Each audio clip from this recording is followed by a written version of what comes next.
देखो स्टूडेंट, ये एक एक्सपेरिमेंट है ग्रेविटी का। आप सबको मालूम है एक्सेलरेशन ड्यू टू ग्रेविटी।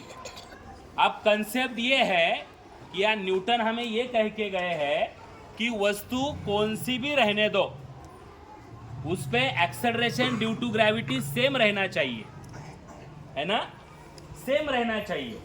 ये वस्तु भारी भक्कम रहने दो वेट की या बहुत हल्की रहने दो, वो जब नीचे गिरेगी ना वो सेम स्पीड से गिरनी चाहिए, ऐसा न्यूटन का कहना है।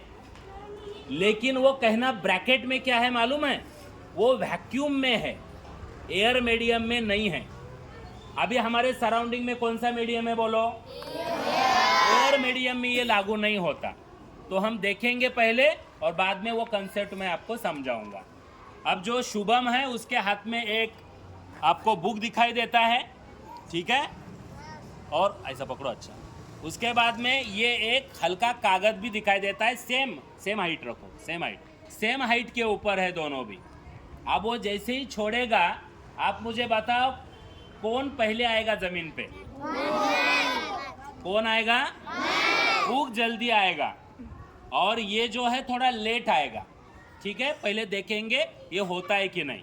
छोड़ो बेटा, राइट, ये हो गया।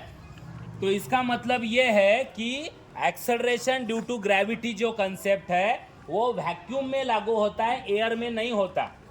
क्योंकि क्या हो गया ना कि आप देखेंगे कि ये जो किताब है ना, ये जो बुक है, ये बुक जब नीचे आ रहा था तो एयर था सराउंडिंग में, लेकिन एयर का जो प्रेशर है वो कम उसका इफेक्ट हो गया, क्योंकि इसका ऑलरेडी वेट बहुत ज़्यादा है। इसीलिए रेजिस्टेंस जो है ना एयर का वो कम हो गया, इसीलिए वो जल्दी नीचे गिरा, रेजिस्टेंस कम था। लेकिन इसका वेट कम है, हल्का है।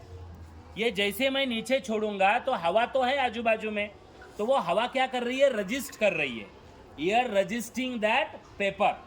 और वो हल्का होने के कारण हवा का प्रेशर उस पर ज़्यादा हो रहा है, उसका वेट कम है, और इसीलिए उसको आने में थोड़ा सा टाइम लगते हुए आपको दिखाई देता है। ओके, इसका मतलब है कि वेट के अनुसार वो नीचे आएंगे एयर मीडियम में, because surrounding air is present. Okay student, thank you.